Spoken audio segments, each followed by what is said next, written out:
Hello, hello.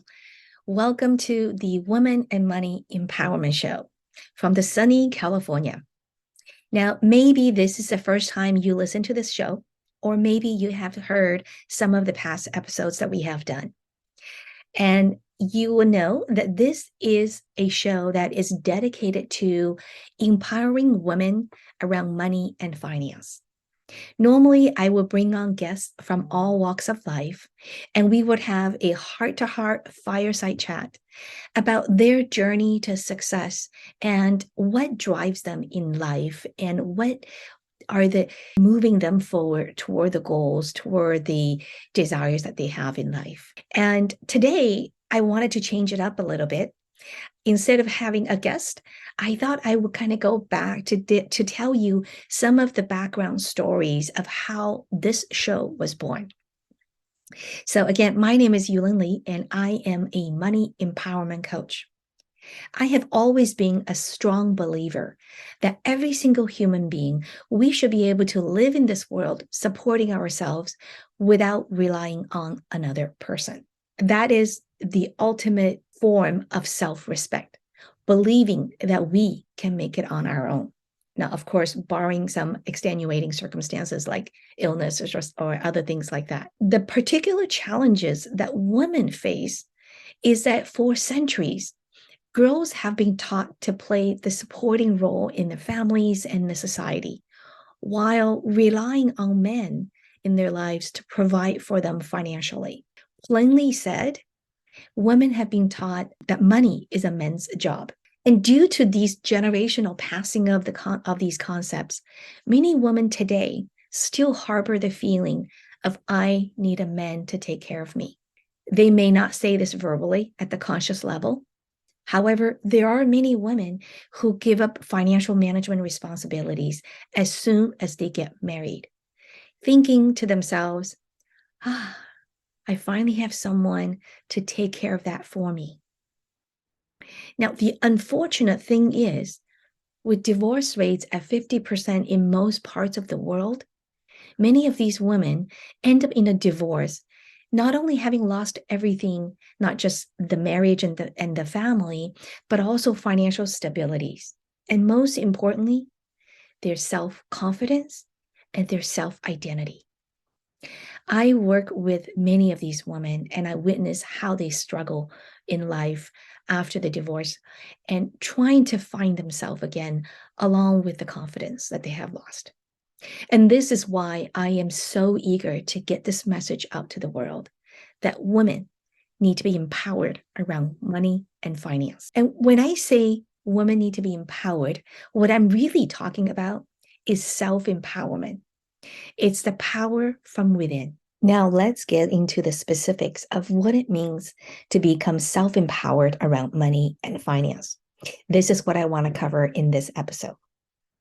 First step is you make a decision to become the CFO of your life. Now, if this statement scares you or confuses you, great, stay with me, and I'll tell you why. Now, when you think of any successful company, it is very likely that they have a CFO who has been doing a great job managing the company's financials. Your life is the same. Your financial life is a reflection of how well you are managing your finances. The thing is, being the CFO, it doesn't mean you have to do everything. What it does mean is that you need to become the boss. So rather than thinking, I need to find someone else to manage my money, is I am the one who is responsible for the final results of my finances. And ultimately, I am the only one who is most genuinely interested in the financial well-being of my own finance. Once you get that, then you know you need to do what a CFO does. And that is stepping into the power, becoming the boss of your financial life. And once you're a CFO, what you need to think about next is who are the people that I need to have to build up this team that can support my financial goals in life? Maybe for you, it's having an accountant, have a bookkeeper, having an investment advisor, whatever your circumstances call for. The key is knowing and remembering that you don't have to do everything yourself, but you do need to be the boss to making sure you have a team working synchronistically for you and on your behalf. All right. So that is the first identity shift you need to make, is instead of letting go, having someone else to take on and managing and hoping that things will be okay, is that you need to be in charge. You need to be in the driver's seat. All right. Second thing is be courageous. Steve Jobs once said, have the courage to follow your heart and your intuition. Now, when we talk about courage, oftentimes what we're really talking about is how to deal with fear, right? Because the opposite of being courageous is being fearful. So many people have fear around money. And a lot of those fear stem from their past experiences or the childhood teachings that they have received. So it's important to dig a little deeper to examine what those fears are all about. And fears in general are there to protect us. So the question you can ask yourself is, okay, first, what are my fears? And what are my fears? And then also, what is my fear trying to protect me from? And the answer to that question is the clue to what you need to work on in your financial life. So to be courageous is really about becoming friends with your fear and act above the fears. Even though they're there, you know they're there, but you act in spite of the fears. Okay, that's the second thing. Third, be confident. Now, I also love a quote from Christopher Robin. Always remember, you are braver than you believe, stronger than you seem, and smarter than you think. To be confident with money and finance, you don't have to be a math genius. What you do need is to practice more. Competence and confidence come from repetitions. Think of sports and the athletes. None of them were born with the special skills that they have. They become so good at their sports through hours of training and practice. Same with money and finance.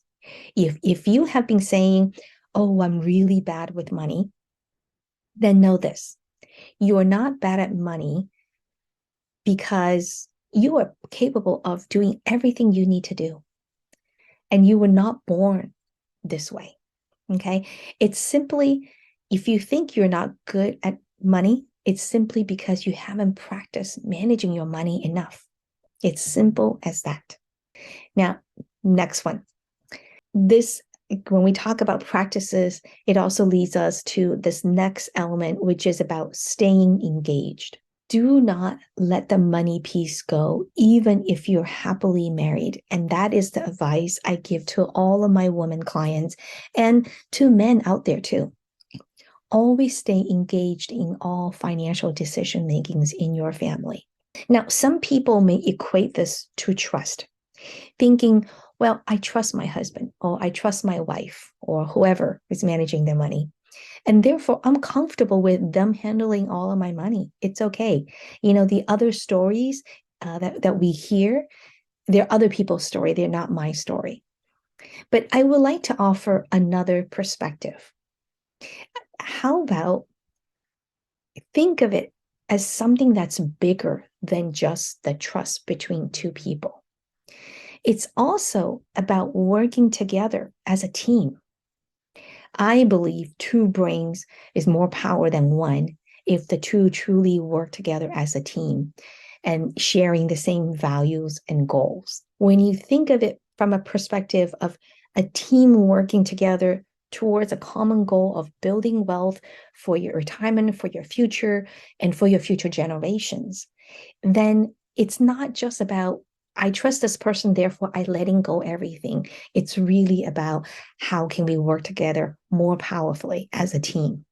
And then you also set the role model for your next generation, for your daughter, for your son, in their own marriage in the future, they will also carry on the same tradition.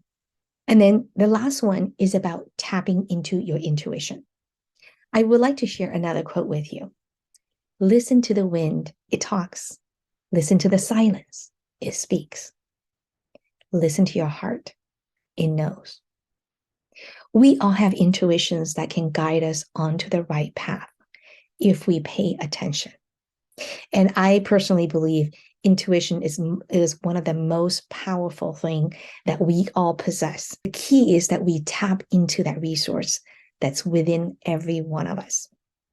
And so to that end, I wanted to say that all of these things that I've talked about so far, it's also written in a book that I published. It's called Unleashed, available on Amazon. And it contains examples of real life stories of how 5 women become self-empowered with money and finance through the principles that I just talked about. And lastly, I would love to hear from you, your thoughts on the topic of women and money empowerment. And if there are specific financial topics that you are interested in, do let me know. I can arrange to cover those topics in future episodes. And a parting word for this episode is that deep down inside, I truly believe if you have made a decision to work on your money and your finances to have more abundance in life, it's at the end of the day, it's not about the money itself. It's about work on yourself to become a bigger, better you. When you become better, you have more capability. When you become bigger, you are more able to attract and manage all the money abundance that flow into your life. And that's what this work is all about, is about self-empowerment, is about working on ourselves. I hope you enjoy this talk, and I welcome you to keep coming back to the stories that I share with my guest speakers to keep you inspired, engaged, and motivated to create the life that you want. Thank you for now.